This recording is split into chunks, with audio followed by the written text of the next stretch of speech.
Assalamualaikum warahmatullahi wabarakatuh. Perkenalkan, nama saya Andri Nityan Kansa, Prodi Pendidikan Jasmani. Saya akan membacakan resume PKKMB Universitas Lampung dari hari pertama hingga hari terakhir. Pertama, materi hari pertama. Resume PKKMB Universitas Lampung 2022 hari pertama. Sambutan Rektor Universitas Lampung dan peresmian PKKMB tahun 2022-2023 oleh Prof. Dr. Karomani MSI. PKKMB merupakan tahapan dalam menyiapkan mahasiswa baru melewati proses transisi menjadi mahasiswa yang dewasa dan mandiri. Proses adaptasi mahasiswa dengan lingkungan yang baru dan memberikan bekal untuk keberhasilan dalam menempuh pendidikan di perguruan tinggi. Program pengenalan kampus bagi mahasiswa baru tahun akademik 2022-2023 dilakukan dengan mengacu pada panduan umum. Mahasiswa diberikan keluasan belajar di luar kampus sesuai bakat dan minat dengan terjun langsung ke dunia kerja sebagai persiapan karir di masa depan. Mahasiswa baru saat ini erat kaitan dengan memanfaatkan teknologi dalam berbagai aspek kehidupan. PKKMB harus direncanakan secara matang agar dapat dijadikan momentum bagi mahasiswa baru untuk mendapatkan informasi yang tepat mengenai sistem pendidikan di perguruan tinggi, baik di bidang akademik maupun non-akademik. Pada para mahasiswa baru, kalian tidak salah memilih Unila, karena saat ini Unila merupakan perguruan tinggi terbaik dengan beberapa pencapaian sebagai berikut. Pada Januari 2022, peringkat Unila dalam Webbook Matrix terus membaik. Bahkan tahun 2021, Unila dalam peringkatan Webbook Matrix pemeringkatan global masuk top 10 atau 10 besar seluruh Indonesia.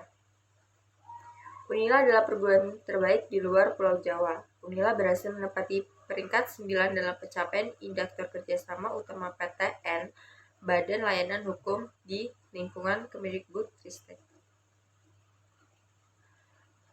Materi kedua pada PKKMB Universitas Lampung. Materi kedua,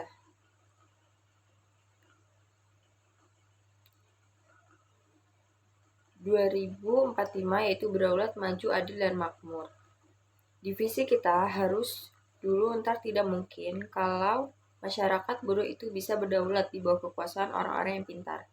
Kita harus menguasai teknologi dan ilmu pengetahuan. Ini berkaitan dengan bagaimana kita menciptakan keadilan sesuai dengan apa yang menjadi dasar negara kita dengan makmur tanpa adanya keadilan sesuai dengan apa yang menjadi dasar negara kita. Terbukti 350 tahun kita dijajah oleh Belanda, 3,5 tahun kita dijajah oleh Jepang. Kenapa? Karena kita tidak berdaulat. Dalam ini ada 4 pilar, itu bisa dilihat. Yang pertama, pembangunan manusia serta penguasaan ilmu pengetahuan dan teknologi harus digarisbawahi. Seringkali Anda tidak serius belajar, tidak akan tergeser, akan dikuasai oleh negara-negara, oleh bangsa yang mempunyai kemampuan pengetahuan dari teknologi kapal di pelabuhan internasional. Kalau Anda tidak mempunyai, jadi mahasiswa hanya jadi juru parkir pelabuhan kecil yang bayarannya pakai rupiah.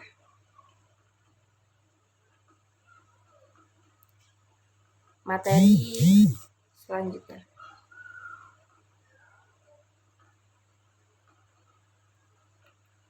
Belajar yang lain dalam satu perguruan tinggi, yang teknik nanti bisa belajar dan sebagainya, atau belajar tempat lain, misalnya di industri, dan praktik kerja Anda selesai makan dihargai tertentu dan pendidik masuk dalam kelas pelajar Anda selesai. Anda belajar dihargai semua itu. Untuk kuliah di luar dari produk Anda selama saya di lain kesempatan, tapi kita sebagai mahasiswa dan lagi pula kesempatan untuk selama ini berada di dalam perut selama 3 tahun sampai 4 tahun. Tetapi dengan paradigma baru merdeka, Belajar kampus Merdeka ini adalah berkaitan kesempatan untuk belajar di luar, tapi semester 1 sampai semester 5 tetap di dalam. Untuk belajar di luar, pintar belajar bisa menjadi sampai pertukaran pelajar dan lain sebagainya. Anda bisa jalan di sini tinggal 5. Dengan demikian disampaikan terima kasih saran dan Bapak Profesor Dr. Haryanti SMS. Materi selanjutnya materi 3. Materi ketiga. Pengalaman mahasiswa baru tahun 2022 yang saya sampaikan ini harus bersyukur menjadi Muslim Indonesia atau Muslim Nusantara. Kenapa? Karena sejak dulu sampai sekarang kita mempunyai 2 prinsip yang kokoh, tidak pernah pudar, ciri khas dari umat Islam Nusantara. Apa bedanya? Masyarakat Arab dengan masyarakat Nusantara mempunyai faktor sosial, tidak ada ormas, tidak ada struktur sosial yang jelas. Alhamdulillah kita tetap perjuangan para pemimpin nasionalisme, kita memiliki beberapa ormas sebagai kekuatan di Arab.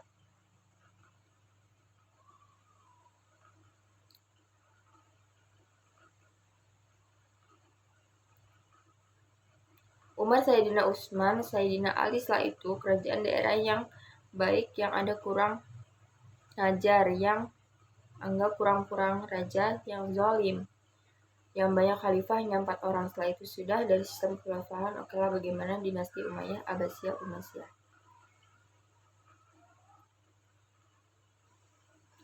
Materi selanjutnya.